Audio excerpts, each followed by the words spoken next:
Chapitre 7. Les apparitions aux amis. À Lazare. Le soleil d'une sereine matinée d'avril emplit de scintillements les bosquets de roses et de jasmin dans le jardin de Lazare.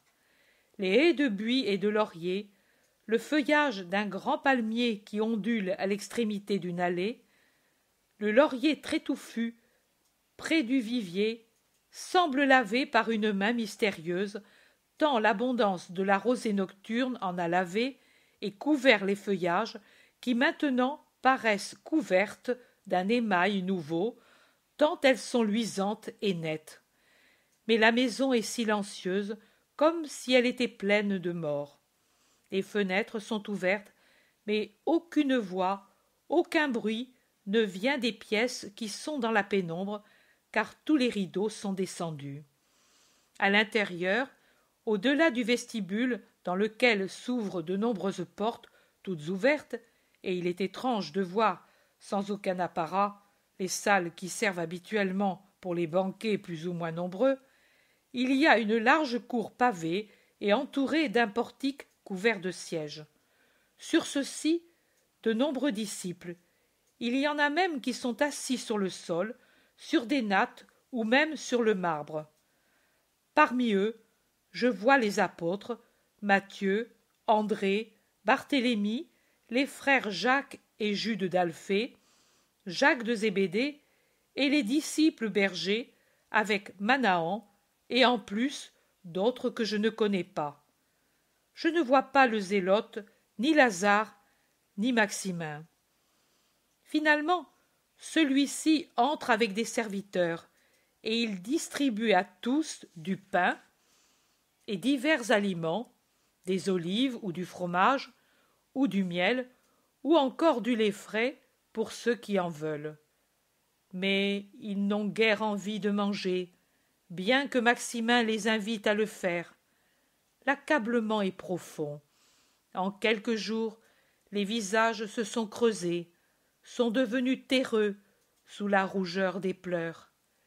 Les apôtres, en particulier, et ceux qui se sont enfuis dès les premières heures, ont un air humilié, alors que les bergers avec Manahan sont moins accablés, ou plutôt moins honteux. Et Maximin est seulement virilement affligé. Le Zélote entre presque en courant, et il demande « Lazare est-il ici ?» « Non, il est dans sa pièce. Que veux-tu » Au bout du sentier, près de la fontaine du soleil, se trouve Philippe. Il vient de la plaine de Jéricho. Il est épuisé, et il ne veut pas avancer parce que, comme tous, il se sent pécheur. Mais Lazare le persuadera. Barthélemy se lève et il dit « Je viens, moi aussi. » Ils vont trouver Lazare qui, quand on l'appelle, sort avec un visage déchiré de la pièce à demi obscure où certainement il a pleuré et prié. Ils sortent tous et traversent d'abord le jardin, puis le village, du côté qui se dirige déjà vers les pentes du mont des Oliviers, et puis ils atteignent l'extrémité de ce village, du côté où il se termine avec la fin du plateau sur lequel il est construit, pour continuer uniquement par le chemin de montagne qui descend et monte par des marches naturelles, à travers les monts qui descendent en pente douce vers la plaine à l'est et montent vers la ville de Jérusalem à l'ouest.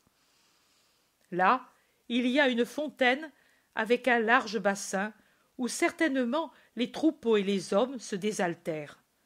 L'endroit, à cette heure, est solitaire et frais, car il y a beaucoup d'ombre que donnent des arbres touffus, autour du bassin plein d'une eau pure qui ne cesse de se renouveler, descendant d'une source de la montagne, et déborde en gardant le sol humide. Philippe est assis sur le bord le plus élevé de la fontaine, la tête basse, ébouriffé, poussiéreux, avec des sandales trouées qui pendent de son pied écorché. Lazare l'appelle avec pitié. « Philippe, viens à moi. Aimons-nous par amour pour lui, soyons unis en son nom. C'est encore l'aimer que de faire cela. Oh Lazare, Lazare, je me suis enfui, et hier, passé Jéricho, j'ai appris qu'il était mort. Moi, je ne puis me pardonner d'avoir fui. Tous nous avons fui, sauf Jean qui lui est resté fidèle, et Simon qui nous a rassemblés sur son ordre après que nous avons fui lâchement. Et puis, de nous apôtres, aucun n'a été fidèle, dit Barthélemy. Et tu peux te le pardonner? Non, mais je pense réparer comme je puis, en ne tombant pas dans un abattement stérile. Nous devons nous unir entre nous unir à Jean, connaître ses dernières heures. Jean l'a toujours suivi, répond à Philippe son compagnon Barthélemy. Simon le Zélote dit: et ne pas faire mourir sa doctrine, il faut la prêcher au monde, la garder vivante, elle au moins, puisque nous n'avons pas su pourvoir à temps pour le sauver de ses ennemis. Lazare dit avec assurance: vous ne pouviez pas le sauver, rien ne pouvait le sauver, lui me l'a dit, je le redis une autre fois. Tu le savais, Lazare? Demande Philippe. Je le savais. Cela a été pour moi une torture de savoir dès le soir du sabbat sa mort de lui, et de savoir dans les détails comment nous aurions agi. Barthélemy interrompt. Non, toi, non, tu as seulement obéi et souffert. Nous avons agi lâchement. Toi et Simon, vous avez été sacrifiés à l'obéissance. Oui, à l'obéissance. Oh, comme il est dur de résister à l'amour pour obéir à l'aimer. Viens, Philippe, dans ma maison sont presque tous les disciples. Viens, toi aussi. J'ai honte de paraître devant le monde, devant mes compagnons. Nous sommes tous pareils, gémit Barthélemy. Oui, mais moi, j'ai un cœur qui ne se pardonne pas. C'est de l'orgueil, Philippe. Viens. Lui m'a dit le soir du sabbat, eux ne se pardonneront pas. Dis-leur que moi je leur pardonne, car je sais que ce ne sont pas eux qui ont agi librement, mais c'est Satan qui les a dévoyés. Viens. Philippe pleure plus fort, mais il cède, et courbé, comme s'il était devenu vieux en quelques jours, il va à côté de Lazare jusqu'à la cour, où tous l'attendent. Le regard qu'il donne à ses compagnons est celui que ses compagnons lui donnent, et l'aveu le plus clair de leur accablement total. Lazare le remarque et il parle.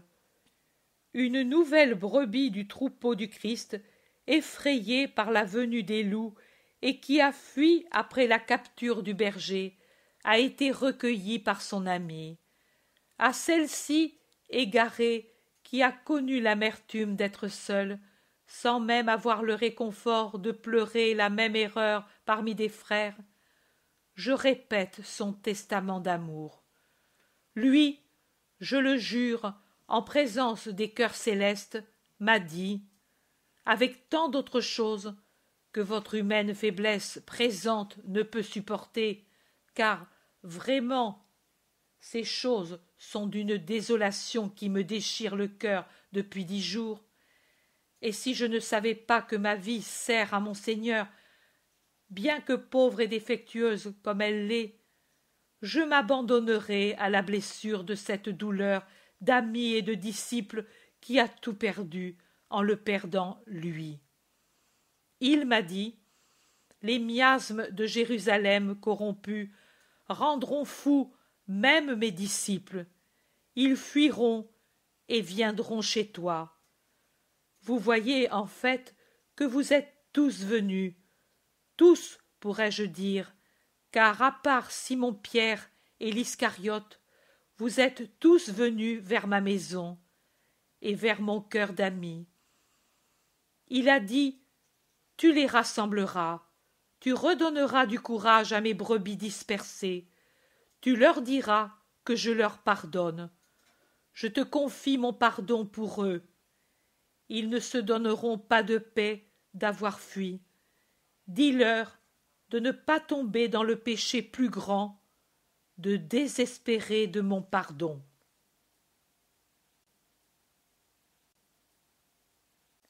Lazare poursuit.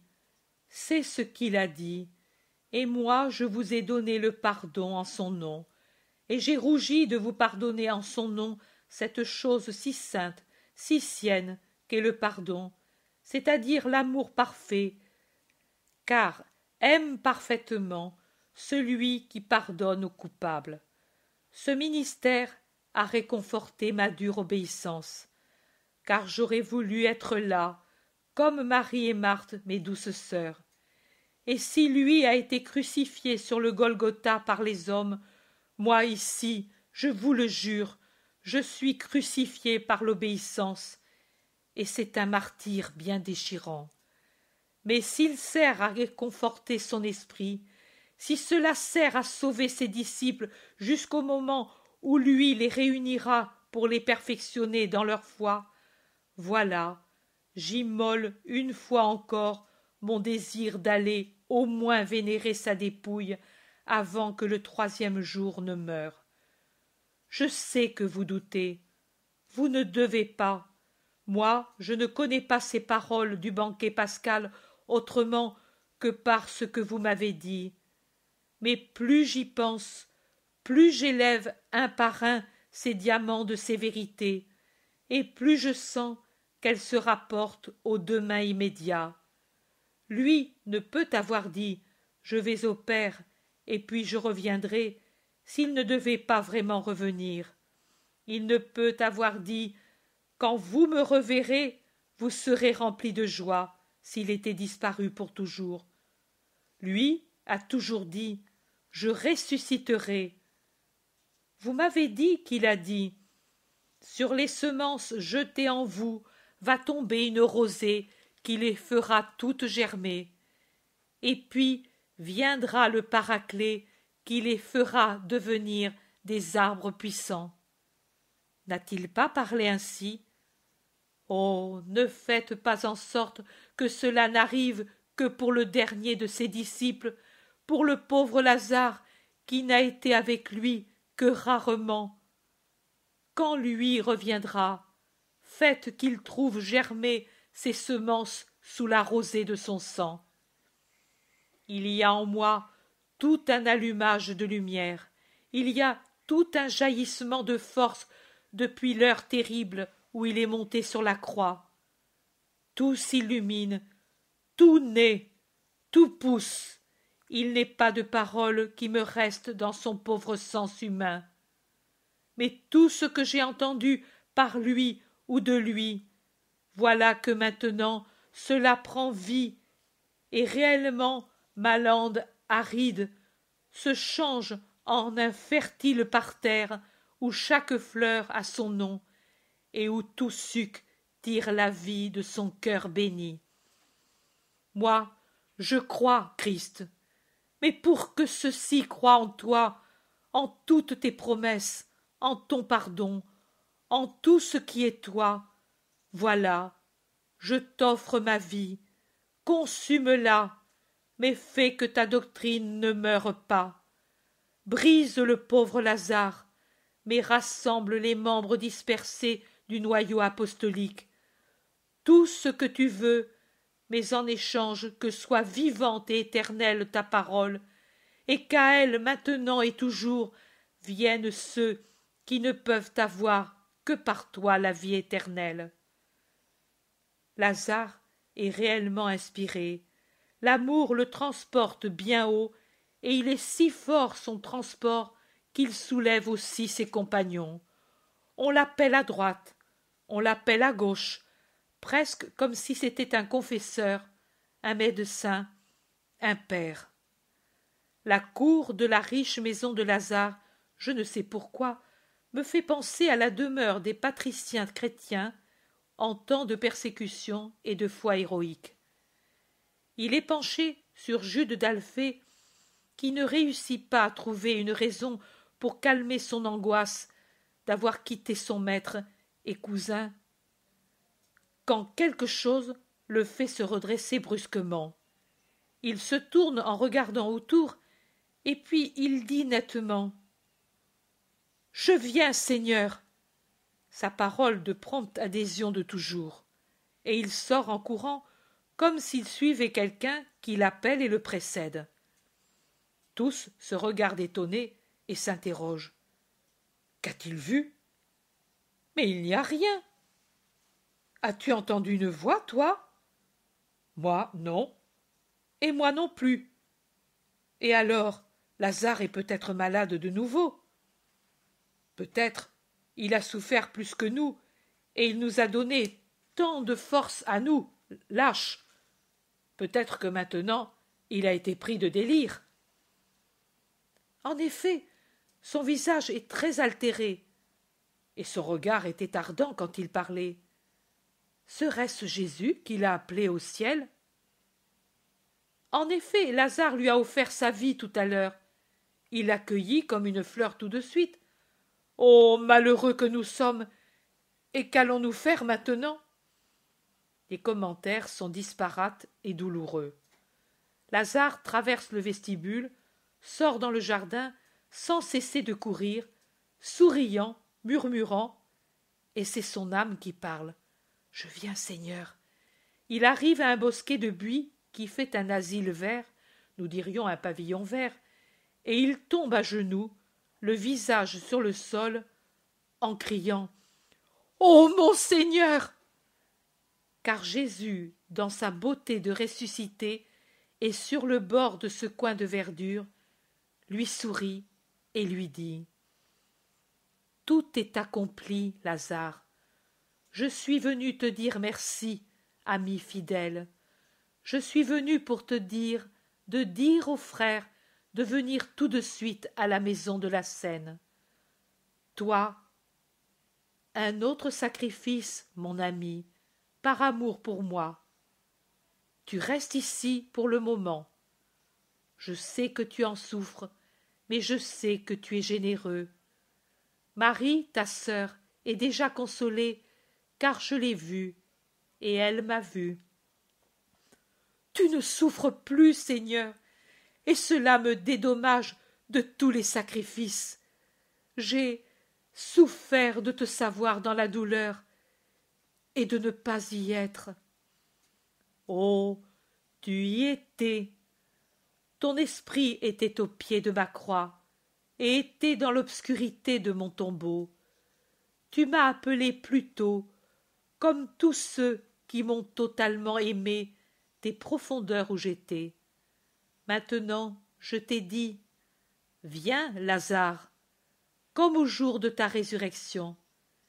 Mais toi, depuis de longues heures, tu me disais, viens.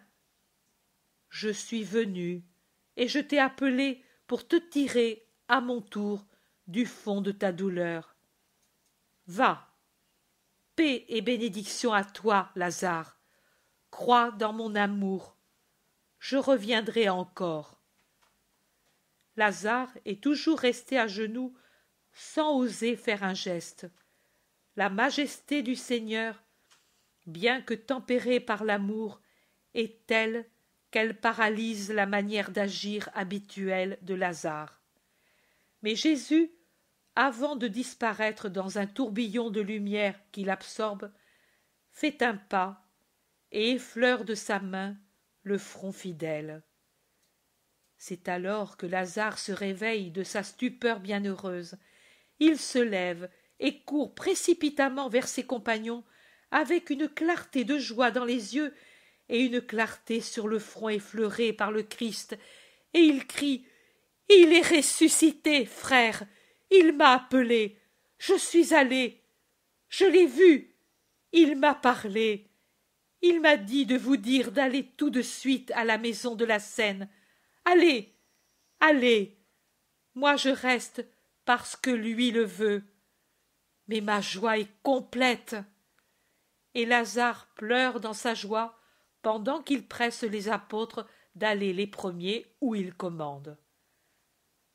Allez, allez, il veut vous voir, il vous aime, ne le craignez pas. Oh, il est plus que jamais le Seigneur, la bonté, l'amour. Les disciples aussi se lèvent. Béthanie se vide, il reste Lazare avec son grand cœur consolé.